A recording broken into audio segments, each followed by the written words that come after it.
आदाब नमस्कार ও আসসালামু আলাইকুম। আসেন এই ভিডিওটা আগে দেখি তারপর কিছু কথা বলি।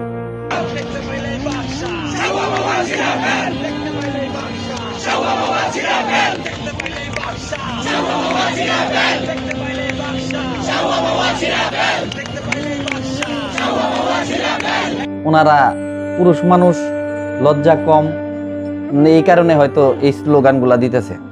কিন্তু সামনে যে মহিলাগুলা আছে, এই মহিলাগুলার তো লজ্জা থাকা উচিত। এগুলা কোনো স্লোগানের ভিতরে পড়ে? আর এই স্লোগানগুলা মহিলা মানুষরা দিতে পারে? এটা আমি এই প্রথম দেখলাম।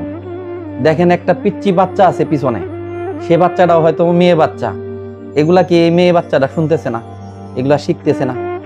তো এই সব স্লোগান দিয়া পুরা জাতিটারে আপনারা নির্লজ্জ বানায়া দিতেছেন। এগুলার দায়ভার আপনাদের বহন করতে হবে। হয়তোবা সামনের দিনগুলাতে শুনতেছে ছোট ছোট বাচ্চারা, এই ছোট ছোট বাচ্চারা এইভাবে গালাগালি করবে, এইভাবে মুখের ভাষা খারাপ করবে, তখন বুঝবেন যে কত জানের কত চাল। তখন আপনারা সহ্য করতে পারবেন কিনা এটা বুঝা নিয়েন। কারণ শিখাইতেছেন আপনারা, কয়েকদিন পর শুনবেনও আপনারা।